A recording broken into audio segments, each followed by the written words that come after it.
Howdy, y'all. DJ TJ here with Roll to Wound. And I have a friend, TJ, here.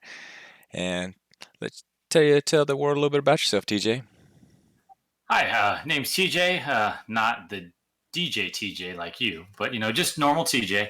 But no, I've been playing 40K for God since 1998. So, and I pretty much run my own channel. It's just a hobby tutorial channel. It's O Nights 112.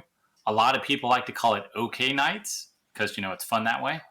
And then I'm also on Instagram as well as Facebook, all under O Nights 112, which means Obsidian Nights.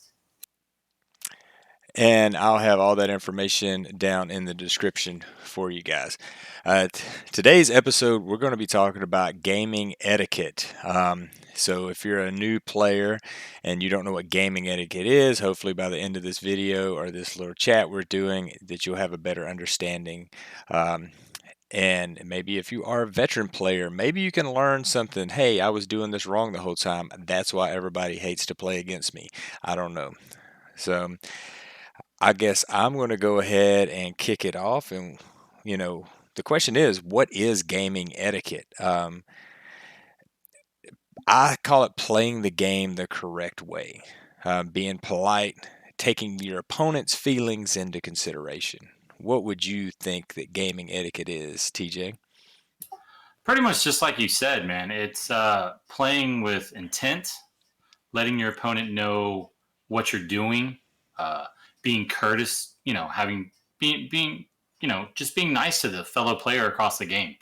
You're actually coming to play a game of rolling dice and little toy soldiers. So you should be there with an attitude of playing, having fun, making sure your opponent's having fun as well as you're having fun.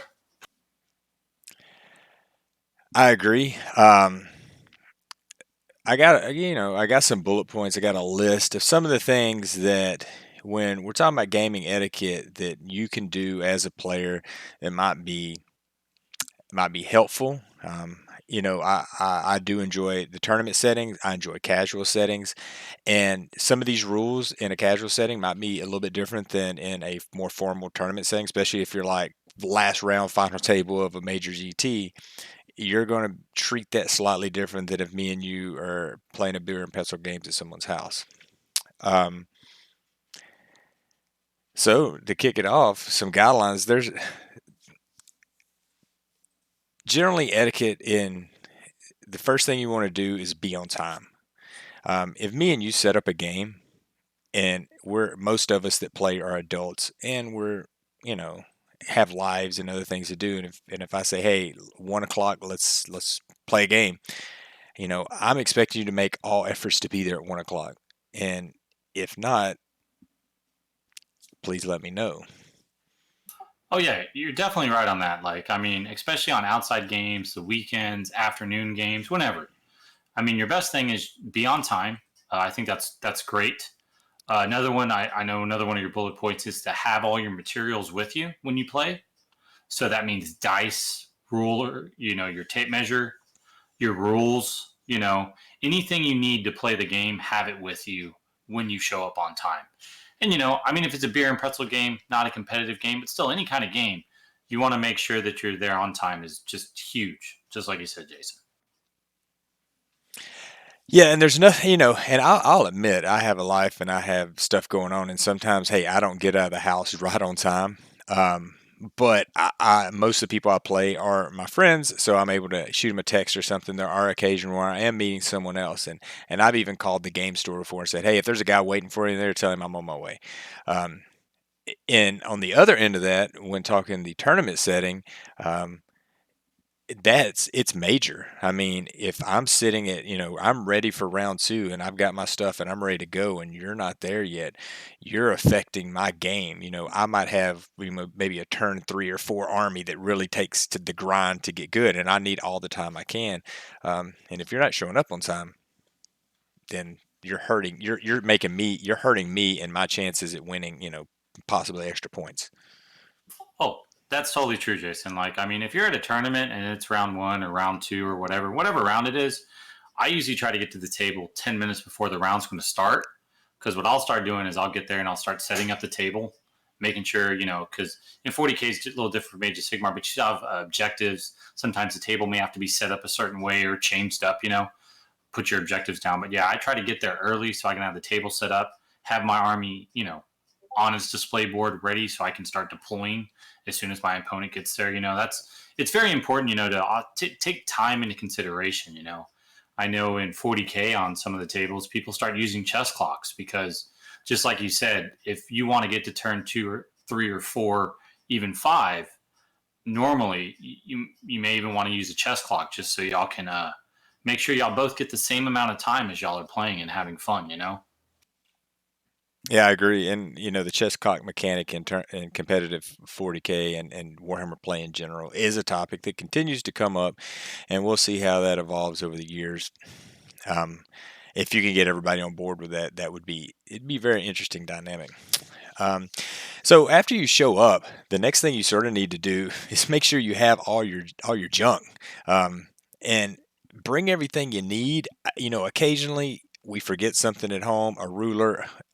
I hate it. Every once in a while, I'll forget a book because I had it on my desk reading it, and I sort of grab my bag to run out. But do a double check if you're playing, and especially in a tournament setting. Don't show up and be like, "Well, I'm missing this or I'm missing that." Do your double checks beforehand, and then your list. But Yeah, and the best thing we have about technology today is, GW's come out with apps now. There's still the old faithful battle scribe, but most of the codexes and even army books and stuff are online. You can download them or the PDF form a lot of times. But GW's kind of gone away with that. But you have your phone. Have it on your phone. And the other thing, when you talked about tournament settings, like before you leave for the tournament, like the night before, like double check and triple check. Repack your bag. Make sure you got your codexes. Repack your army. Make sure you look at your army list and count. Make sure you got all your models in there and you're ready to go. Make sure you have your dice. But like I said, put together a checklist. I always just before I go to any tournament or if I'm going to even play at like Jason's house, I'll make sure I double check or even triple check to make sure I got my codexes, my armies where it needs to be, everything. So when I show up there, there's no like, oh, I forgot something, I did something. So, have a storage system too to make it quick and easy to grab. oh, that could be a whole topic itself of competitive play, having a cart or having a your board that you carry around. I didn't do that for a long time, and then eventually I said, "Hey, I just got to have a board. There's no way I can transport like 120 clan rats or something." And that's almost, hey, there you go. There's a topic for a future video. Um, Another thing when you're playing, proxies and fill-ins at a tournament at all cost. Look, there's a fine line there because I know some people spend a lot of time making a really cool army that's maybe has a lot of like, I make a Bretonnian army, but I turn them into a flesh eaters because that's kind of fluffy and kind of interesting. But in most tournament settings, make sure you're not using proxies. Don't show up and be like, "Hey, this is I know it's just a rhino, but I'm using it as a predator." That's kind of looked down on because, in my opinion, especially in tournaments where I've got 4,000 things going through my mind, I might lose track that, oh my gosh, he told me it was a predator a while ago, but I totally forgot it this turn. I should have target priority that or something. And you're right on that. And I think a lot of the tournaments and stuff have kind of outlawed that proxy ability. If it's not the model that it says it is, most tournaments won't allow it. I've even, some will even start pulling models, if you actually, but at the same time, but the best time to proxy and do that kind of stuff is your friendly games. If you want to try out a unit, which is good etiquette on both your sides, but that's part of like the gaming etiquette is, let your opponent know what, especially if you're in a friendly setting or even practicing, let your opponent know what the model is, that way you can, it's a good learning experience for you. You also know what that unit can do. And so if you want to buy the unit, because like, Jason, this hobby's an expensive hobby. So the more you can test stuff before you actually buy it is better too. I 100% agree on that. All right, so the next thing after we're talked about getting on time, we've talked about bring all your stuff. Next is talk over your list with your opponent. I know in tournaments sometimes you are pressed for time, but you still have to take that 2 or 3 minutes to talk over what's going on. Like this sort of goes into later gauging your opponent. Like if I'm taking somebody that says, we're friendly pickup game at a local store, and he's like, I played 2 games. I'm going to go over everything I do in detail. I'm going to tell, make sure I don't, hey, this is my gotcha. Like, watch out for this. This is what I'm trying to do. Here's my combos. In a tournament, you have to sort of weigh that, because obviously you're going to lay out your rules. You're not going to be, you're not going to cheat and everything. But a lot of opponents, especially at the higher end of competitive play, they kind of know what you're doing. They kind of get what's going on. But you do want to make sure that you go over everything. You say, this is how it's laid out. This is the battalions I'm running. This is my unit organization. And this is sort of the interaction that's going to happen. Keep in mind this is going to give this a buff. You know,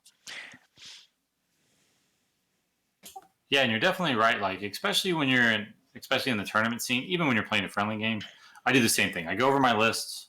Usually when I'm at a tournament or I have it, most of my army's out. On either on a board, like you talked about, like a yeah. carrying board, or like or just if we're at your house, I'll put all the models and I'll just kind of go over each unit. And normally what I do is go over each unit, and then I'll tell my like for 40K, I'll tell them the warlord trait.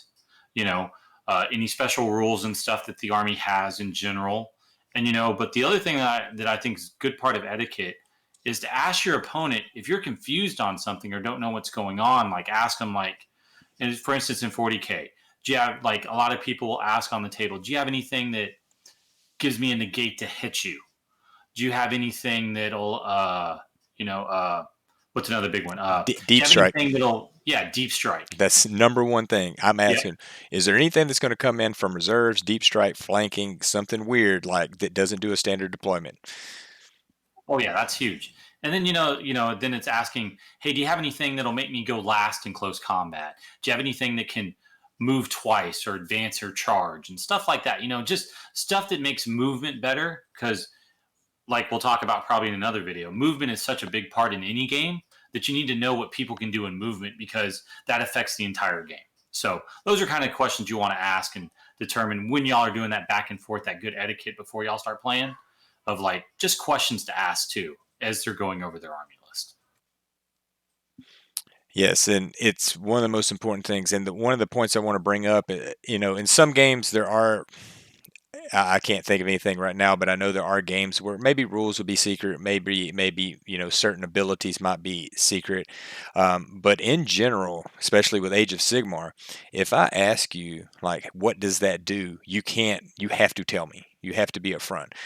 There's no like hiding, like, well, it does this or that, or you go look it up. It's if your opponent asks you what something does, be clear, be concise with them. This is a game played by men with way too much time and money, and we're not there to like have a bad time. We're not there to, I'm not there to have a bad time. I'm there to have fun. I'm there to have the social interaction and the enjoyment of a competition on the tabletop. And to do that, I want to play as fair as possible.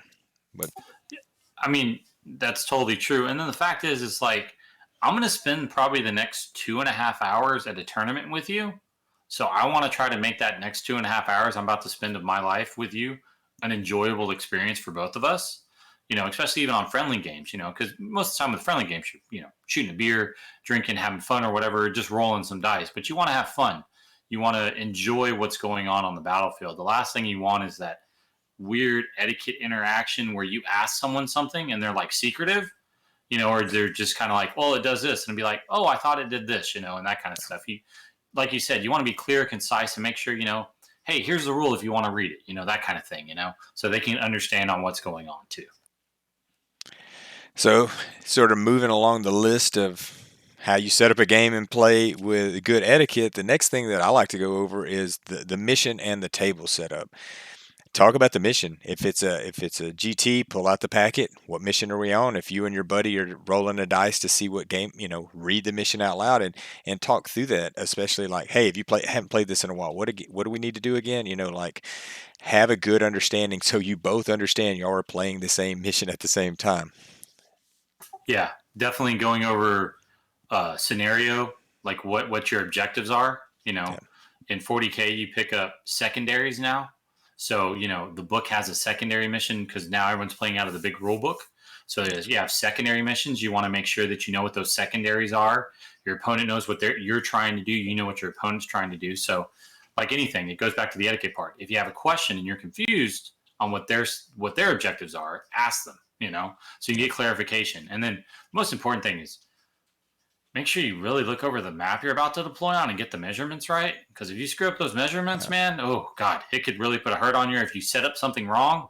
Yeah, a gentleman at a tournament, they totally set up the board wrong. Guy got shot off the board first turn because the line of sight blocking terrain in the middle they deployed wrong. So he had no cover, and it was just it's one of those things. They didn't read the mission.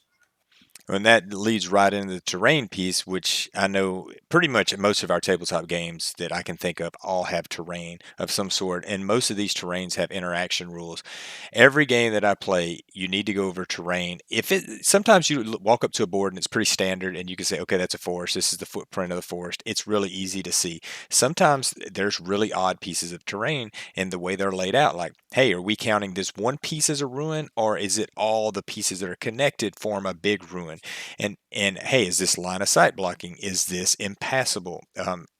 You know, things like that, where you just walk through what each thing is. Is this a river? Are we using it for river rules, if there is such a thing anymore? But me and you will be on the same page. So turn 3, when I'm like, haha, I'm moving here, and then your opponent goes, no, that's impassable, and then y'all get into an argument, or maybe there's a heated exchange when that could have been totally taken care of before the game even began. Oh, that's true too. And the good thing about 40K now is a lot of the, in the big rulebook now, they have terrain rules for different pieces of terrain. So, I mean, some of the tournaments that I know, one of my friends ran was Clutch, and they had on the back of it pictures of what each piece of terrain was and what rules it had. So there really shouldn't be an argument, and a lot of the tournaments are starting to do that too, is they have standardized tables now, and they're telling you what the piece of terrain is by the GW rulebook. And so there really shouldn't be arguments. But that, of course, goes into another portion of the rules. Make sure you know your rules, and make sure you know your terrain rules. Because if you don't, it could hurt you in the long run because you may think something does something that it actually doesn't do. So. All right. So now we've sort of got to our table where we've talked out our list, we've talked out the mission and terrain, and now it's the time to start rolling some dice. And I probably, this is one of those finite things that a lot of people don't think of. And when you come into the game new, you might not have any past experience with any kind of dice game, or you might have had, different kinds of things going on with how you think you should roll dice and stuff. But when you're in like a miniature tabletop setting, the dice rolls make and break the game. They're literally the thing that is the chance in the game. And so I'm gonna go over a couple things when we roll dice. Go ahead. Hold on, Jason. What happens if you roll dice really badly and you just roll really crappily? Are you gonna give me some advice on how to fix that, or are we just going over the normal routine of just how to roll dice nicely? The etiquette of rolling dice, not how to fix your bad dice. Just don't buy Chessex. I don't know, or buy 400 cubes of Chesic and then go and find the best ones out of it, because they tend to not roll good for me. But so first thing, we're rolling dice. Roll in a spot where your opponent can see you. That sounds pretty blatant and honest and easy, but sometimes even me, I've been in situations where you're across the table, you don't realize your opponent, there's a big piece of terrain, you're just comfortable rolling here, there's maybe no models, but from their angle, they really can't see the dice rolls. If you're on the other end of that, just ask your opponent nicely, hey, can you move to a different spot? I really can't see over there. And if you notice something like that, hey, move your stuff around so you can see. Jason, that's why I bought this. I bought a big dice box. It's clear. So usually I put it in the middle of the table. I'm like, hey, if you want to use the dice box, we can roll in the dice box. That way it's centralized. Everyone can see it, and you can see what other people roll. And it does help out. I'm not going to say that not to buy a dice box, but dice box are a good tool to have to help prevent some of those weird die rolls where you can't see them. That's a good point. And dice boxes, and that is sort of different people have different flavors on that. I'm not against them. I'm not for them. I have a couple small ones, but 9 times out of 10, when I'm lugging stuff around, it's one of those things where I'm like, I don't want to carry that. So just find a good spot. But you do regret it when you hit one of them tables with some weird terrain or maybe some. I know the Realm of Battle boards from GW, those plasticky things that things just roll on them. They don't even. I mean, they just slide. They don't even roll. So Yeah. And then it's loud and it's like clunky everywhere. You roll a dice, and next thing you know, it's like 3 feet across the table. Yeah. here's a big thing that a lot of times, especially in a casual game, we take for granted and we don't do. Um, but you need to call out the number before you roll. So whatever that number is, I need to save on a 5. I need to hit on a 3. Um, hey, look, I'm wounding on a 2 normally, but I'm +1, but I reroll ones. Whatever you're doing, lay that out before the dice leave your hand. Reroll cocked dice. And if someone don't know what a cocked dice is, that's when a dice is not laying flat on the bottom. Its bottom portion is not flat on the table. It is resting tilted on something. Cocked dice are a weird thing because the old method that we used to do is if you could balance a dice on top of it and it doesn't roll off, then it's not cocked. But generally speaking, that's another thing that you can go through with your opponent beforehand. The general rule now in tournament play is if it rolls onto a piece of terrain, it's cocked. You have to re-roll it. You need to roll in a dice box or in an open piece. But in friendly games, it's up to you and your opponent to decide what is cocked and what is not. Yeah. I usually go by the old school rule, even in terrain. But I mean, if you can put that dice, if it's like this and you put that other dice and it rolls off, then it's cocked. That's normally how I play cocked dice. Uh, remove the misses, leave the hits so the opponent can double check. So basically, what that means is when I roll 10 dice, I'm going to remove the ones that are going to go away. The ones that would stay and would go to further. If they're saves, I would leave them out for him to see. If they're going to become wounds, they were hits and they were going to become wounds, I'm going to leave them out for them to verify. An important step, especially with you when you're rolling your 450 bolter dice, it's helpful to your opponent can actually, hey, you left a 2 out, you left a 1 out. They can look over and see and help you out. So you're not accidentally leaving dice out that shouldn't be. Yep.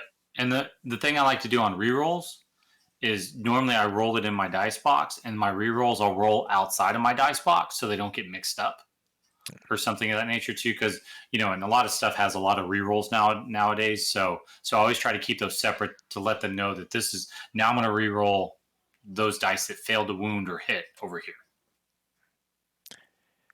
here. Don't fast roll. And I'm going to let you take this.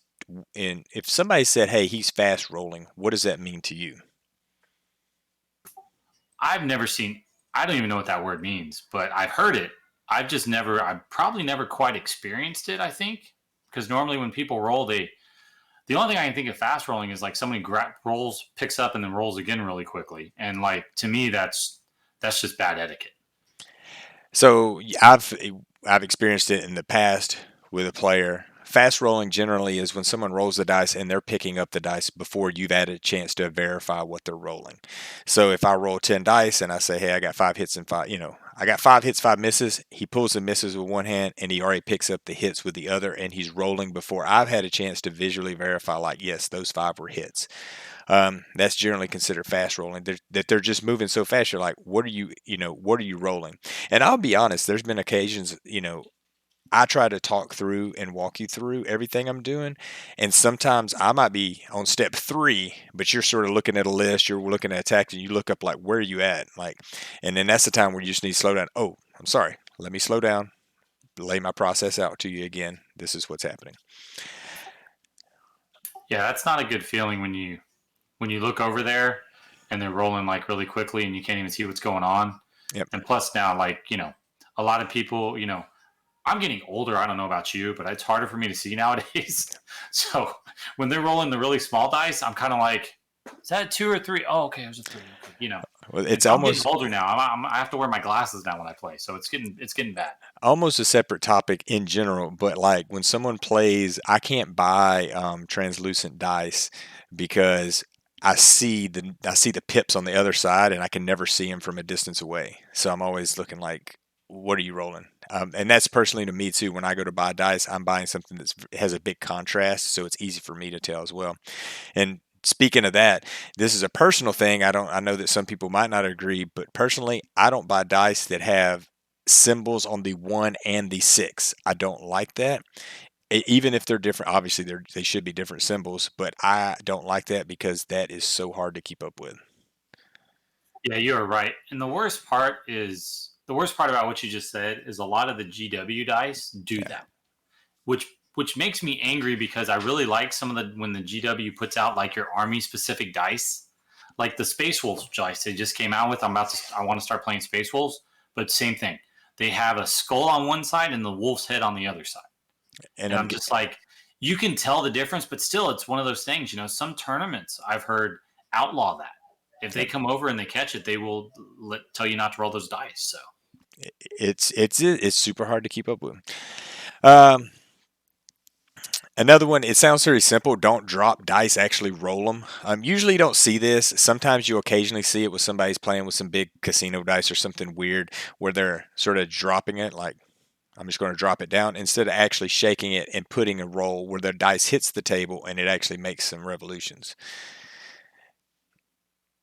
Um, when rolling multiple bunches of dice, let your opponent help track hits and wounds for you. Now, when I say that, it sounds people are going, I don't want my opponent touching my dice. Not touching your dice. In a tournament, a lot of times, especially if I'm rolling high volumes, I'll say, we got 10 hits.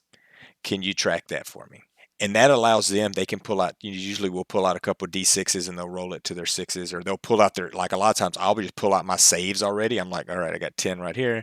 That way, they're helps them understand what you're doing and what's going on. It helps you keep on track. So if I'm rolling bunches and bunches of dice, that I don't get messed up, just in case I do, and I don't end up cheating somebody. But we're just verifying it's someone else to verify. Hey, I'm fixing to roll like 50 dice, and I'm going to re-roll 15 of those, and then some of those might become hits. You know what I'm saying? Then they explode. It can become a mess at times. So having somebody or your opponent like watching and being involved with that dice rolling process is helpful. yeah, it's true. And I like to use bigger dice. So a lot of times, what I'll do is the max I can usually fit in both my hands is about 36 or like those. So I'll hold all those and I'll roll them all. But at the same time, when you talk to your opponent, you're just kind of like, sometimes you may want to split it. If you have a large dice rolls, you're rolling 40 dice, you may want to split it in 20 and 20, right? But yeah, that is the key is saying, okay, I got 7 hits, and that's 7, and then say keep track of the 7, then you roll your other 10, and you're like, hey, I got another 6, like Yeah. okay, that's 13, and then you just it does help out, and then your opponent definitely knows what you're doing. All right, so that's all we got for dice rolling. If Oh, you go ahead. the one thing that I think that I've come to the conclusion of, I don't used to, and when you used to play 40K and stuff, and like a lot of times some people would roll, like if you had two different types of weapons or something and you're rolling them both, they would do different colors of dice. Yeah. I don't know, I guess personal preference on me over time, etiquette wise, just roll them separately, because like I'll forget, you'll be like, the green die is this and this is the other die, and sometimes I'll forget now. So if someone does that, sometimes in etiquette I'll be like, hey, I forget a lot of that stuff. Is it okay if you just roll them separately so I know which one's different? That's a good point. I think that if it was a bunch like, hey, these are, these 5 are chain swords and these 5s are power fist, I would probably be against it. A lot of times you might see in AOS, there's a like, hey, my captain hits with 1 better or something, my unit leader, and I'm going to put that as a different color dice. And usually when it's 1 dice, I don't have an issue with it. But yeah, I can totally see your point. If it's a big mixed unit, then that would be good to roll separate. And so that's all I got for the dice rolling. And moving on to movement. Most of the games we play, most tabletop games that I've ever played or been a part of, they have, there's a movement where you're actually picking up your models and you're moving them somewhere. And being sort of cheesy with your movement is a no-no. Move models from front of the base. If you're going to measure from the front of the base, you move the model from front of the base to front of the base, not from front of the base and then stack the back of the base where you move, getting that extra ½ inch to an inch movement. That's a tricky little thing. And this is something for new players to watch out. Make sure your opponent isn't doing that. Say, no, you got to move from front to front or back to back. You can't go front to back. Yeah, what I'll do definitely is when I'm moving is I'll measure it out and I'll put my finger down and I'm saying, and then I'll move the model, to where my finger is, and saying this is where it's going to move, and just kind of do that with it. But yeah, I mean, yeah, definitely, sometimes watch that. I mean, it sucks you have to do it, but etiquette wise, people should be moving from. You measure from the front of the model. You you go to the in distance you measure to the front of the model again. You know, but sometimes you have to be careful. So just make sure sometimes you're watching people on movement and just let them know what you're doing too. That leads into sort of the other two bullet points with this is you can mark. I like to mark with a dice. Like I measure out sort of the far unit and I'll mark with a dice. Or if you have a small, like a 6-inch ruler, you can put that down and say, hey, this is sort of the far as they can go. That's super helpful. Or a lot of the times if I'm across the board, I'll measure it out and say, hey, can you mark me there to my opponent? And my opponent, and I'll have them put their finger right there and I'll move a model right to their finger and go, okay, that's as far as we can go. And the other point is intent, intent, intent. What is your intent? Talk about your intent. If I verbally tell you what I'm doing and then I do something else, then I would basically be cheating. If I'm telling you, hey man, I'm going to move this guy within 3 inches, and then because I want to charge you in a bit. And then we get to the charge phase and realize, like, well, he's like 3 1/4, like real measurement. But my intent was to move him there, and that was he had range to do it. Then we all know, hey, I'm moving him within 3. That happens all the time in AOS where you're putting guys up, hey, these are all in 3. And sometimes just from a time perspective, I'm not going to meticulously put 40 little 24 mm base models wherever they go. We just say, hey, they're in 3. That's my intent. My intent is to put this guy here, be within this range. Hey, I want to move him up and I want to stay outside of 12 inches because I don't want him to be able to charge or do some reaction. Yeah, I mean that's definitely true, especially with hiding models in terrain or something. Let them know, hey, this model, I'm moving it into the terrain. You know, just let Yep. them. Yeah. I mean, but you're right. Intent is the biggest thing when you do movement. Let them know what your intent is. It's like, sometimes in 40K, if you're within an inch, you're in engagement range now, right? So a lot of times I'll be like, I'm going to move them outside of an inch. Even though they're probably within an inch. Sometimes it's just like he's outside of an inch. He's not he's going to shoot first before he charges in, but that's definitely the biggest thing about anything. And any of the previous topics we talked about is intent. Yep. Let your opponent know your intent. So now that we've been moving models, we're sort of going to talk about moving or touching an opponent's models or dice. If me and you are playing the game and I'm sitting on the other side of a board and I'm like, hey, go pile them guys in over me. I've got no problem with my buddies doing that. I know that you're going to do you're going to do the right thing. You're going to do what I would do. But when you're in a tournament setting or even in a casual setting with a person that you're not familiar with, ask before you touch any of their stuff. Oh yeah, definitely ask. Yeah, but definitely in a tournament setting, if they're across the table, I'll ask, hey, did you want me to move any models for you? Were you going to set it up here? And even in tournaments, I'll be like, were you going to pile in? Did you want me to move your models in? Were you, and then I'll kind of walk through it. I'll be like, they're on the other side of the table. I'll be like, I'm gonna move this model right here. Is that cool? Is this cool? Is this cool? And just, but yeah, it's definitely, you definitely have to ask. And I'm under the opinion I never touch another man's dice. That's like bad touch. So I don't do it. Yeah, and a lot of people are that way. Don't start grabbing my dice up and rolling them. Every once in a while, I'll just be like, here, let me roll your. If we're playing a fun game and he's like, here's my 40 wounds, I'll just be like, I'm just going to pick your dice up. I'm not even counting it. Boom. But yes, especially in a GT or a tournament setting, avoid that at all cost. Um, the next thing I want to talk about is comments and your interaction with an opponent. Now, this is kind of a weird thing because it's almost like, hey, be different than who you are because some people are not the type to be friendly. Some people are, more reserved or maybe they're just, a-holes or something. But if you're winning handedly, there's no need to make comments about how bad your opponent's list is, how bad they played, how this and that, there's no reason for that, especially if you're winning. If I'm losing in a tournament and I'm getting I'm getting my butt handed to me, last thing I need is someone going, "Yeah, well, if you would have geared your list like this or maybe if you would have set up better." Wait till the game's over everybody's chilled out, and sort of approach that very delicately. Some people do want coaching, and I'll usually ask, what did I do wrong? How can I get better? But some people don't want to hear it, and especially in the middle of the game, there's no reason to rub it in. Oh yeah, yeah, definitely. And if you are handing someone their butt, and you're winning pretty handily, they're just not having a nice day, and you're playing them. A lot of times, I will redirect the conversation kind of away from the game, talk about their models. Oh, that's really nicely painted. How did you paint that? Oh, what was the theme for your army? And just try to talk to them about stuff that they've put some heart and soul into, and Yeah. that a lot of times will change the mood. But then yeah, definitely after the game is when if your opponent, if you won really handily and your opponent's like, hey, what did I do wrong? Be like, hey, usually at a tournament, I never do list critiques. It's more about like, hey, maybe on the first, I think you deployed wrong or something like that. Give them helpful hints and stuff like that. Usually at tournaments, I never talk about lists because most likely they're going to play if it's the beginning of the tournament or in the tournament, they either know what the problems with the list are or they're about to have to play 5 or 6 games with Yeah. that list. And so it's just like they're at the point they can't change it. So if they have a problem with their list, a lot of times what I'll do is I'll look at some of their units and be like, you could have used this unit a little differently. You may want to try it the next game.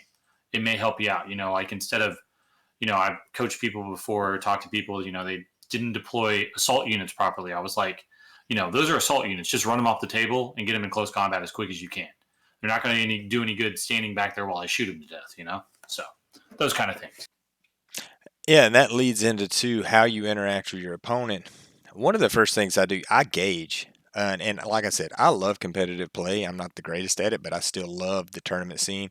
Um, I love having a fun learning game. That's probably some of the fun stuff when guys are like, I've only played 2 or 3 games. I love coaching people through that. I love fluffy games where it's just like, hey, I've got this list that's based off of this book that I read, and it's going to be horrible, but let's go play. I love all types of games, and it's part of gauging what are we gearing up to do, and how's my opponent. I I've seen so many people run out of the game in the local stores that they come in, they're interested, they're throwing money down, they're trying to learn, and then they run into that one guy that just wants to smash them every time. He doesn't want to coach them, he doesn't want to help them, he just wants to just make sure that they just are smashed. And eventually that person stops showing up, or they find another store with a group of people that are more open. And one of my big things is grow the community. You can't grow the community if you're not teaching and helping, or at least being cordial during these games with new opponents. That is very true. Like, especially if you're playing and someone hadn't played the army before or they're new to the game, the last thing you want to do is stomp them to death and then like make them feel bad. Even in a tournament scene, the last thing you really want is to have feel bads, right? You know, so if you're beating someone really handily, just try to make it a pleasurable experience for them as much as you can, but definitely gauge it. And moving on to the last bullet point or point in the etiquette topic that I have is time. And this is more tournament specific. And we talk about being on time, but there's also the time of the game. Yeah, I guess in casual settings, it can be brought up that, hey, I can play for 3 hours. Let your opponent know beforehand, like, hey, guy, I'm not being here for 7 hours hanging out. Like, we have to move.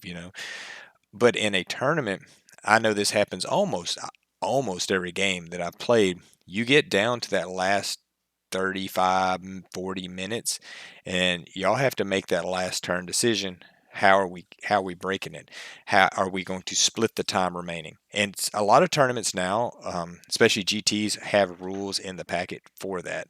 Some of the smaller tournaments don't. They'll say, hey, you two work it out, but it needs to be equal. You'll get an extra 5 minutes after time's up. But whatever you're doing with your opponent, when y'all look at the clock and there's 30 minutes left, you and that opponent need to come to an understanding. We're going to split this time. You're going to have 15 minutes for your turn, and I'm going to have 15 minutes for mine. And then we'll take it from there. The game's over. Yeah. Time is huge. The last thing I really hate when you have to rush at the end of the game, but at the same time, like, the more and more I played in tournaments, the more and more I think about it that I just probably want to, I don't do it. I need more practice with it, but I'm going to start using chess clocks because the thing is like, it's the worst feeling when you feel like you only get to turn 3, and you feel like man, like you can feel in the game that you felt like maybe if I had turn 4, I could have won that game. And then you look at it and you're just like, man, if we would have been on a clock or something similar, I would have got to turn 5, because I would have been able to play out my turns. So like I think that's like the more and more, and a lot of people don't want to play with chess clocks at tournaments, but I think the more and more I play, it's just I think I may want to start doing it more and more, just for the fact that it's not a good feeling for yourself when you feel like, because if you're not playing on a chess clock and you get to that last 30 or 40 minutes, and you're trying to time it out with your opponent, and you really start thinking about it, you're just like, man, my turns were really quick. And you feel like he was taking a lot longer. You just, it's not a good feeling, So I think the chess clocks and stuff are getting more prevalent. A lot of top players are playing with them, and you see them a lot more at tournaments now. I think it just in the 40K scene, it just may go to where people want to start using chess clocks, because if you have 2.5 hours for a game, that means both of y'all basically have like 110 minutes. I mean, y'all basically have 70 minutes each, because normally that first 10 minutes or something is for that introduction setup time where y'all are both kind of doing stuff, and then after that you go on the clock. So I don't know, man. That's just the more and more I play, the more and more I feel like I should get used to using chess clocks, because I think it's better that y'all both feel like you've had time to play the game and do your stuff. Well, going back, the whole point of the video and the whole hope that we had is to take and educate some new players, maybe enlighten some veteran players about some of the things that you should do at a game. And I know a lot of the veteran players are listening, like we do this every time. But if you're new coming in, some of these things might be a little foreign to you. So I just want you to take the things you've heard and you listen. I'm going to have a link in the description that's going to take you to the my webpage that's going to lay this out too in a text form so you can read over it and if you need that. But I really appreciate your time. Okay, Knights. Thanks for being Man, here. it's O Nights, dude. Come on. O Nights. Oh, oh, Obsidian Nights. oh, Knights. I'm Okay. just I'm just messing with you. It doesn't Oh, matter. Either way is good oh, with me. okay. But just a heads up. When Jason talks about the etiquette and stuff, I think the first thing I want to tell everyone, remember that you're here and you're at the table now. You're about to roll some dice, and you're playing with little men, as my wife calls them. Yeah. So enjoy it. Have fun. Laugh. Laugh when your opponent rolls a 6 and that's what he needs to kill you, because, heck, it's amazing when that happens, because it doesn't happen all the time. You're going to form those good memories and you're going to have fun while you're doing it. And that's the most important thing. Me and Jason will probably, we've played many times, but the fun parts are those times where the dice roll and it's like, I didn't expect that to happen. And that's fun. So remember that when you're playing, you're there to have fun. So make it fun. 100% agree. For me, it's about building relationships with people, meeting new people. I've made more friends playing this game than probably any other portion of my life. And because the people you're playing with are very like-minded, we're all doing the same thing. You think about that, it's like, hey, we might not be the same person, we might have different views on stuff, but we're doing the same thing. We have the same interest. So I've always took the thing, hey man, I'm not here to like make enemies. I'm here to make more friends. Sometimes you like me, sometimes you don't. That's cool. But I don't want to ever walk away from a table and then somebody say, yeah, that guy wasn't fun to play. Maybe they go, I didn't like some of the stuff he did or whatever. Or maybe I'm mad because he beat me. But I don't want them to say, yeah, that guy's no fun. Because in the most of the scenes, either your local game store or the wider competitive scene, whichever one you play in, people will start knowing your name and knowing who you are. And they'll say, oh, you're playing JTJ again. Yeah, good luck with that. He ain't any fun. And I never want to hear that. So That's the worst feeling, is when you're that guy where everyone knows, like, well, like you see the name and you're just like, ooh, not sure I really want to play that guy. The only thing I've heard is bad things about him. And that's what you don't want to happen. So that's why you need to practice good etiquette. all right, Mr. TJ, you got any other parting shots? We're about out of time for this episode. No, I'm good, man. I appreciate the time, man. Love the website. Roll the wound, baby. It's all about roll the wound. You got to do that to win at some point. So thanks for watching, and y'all be good.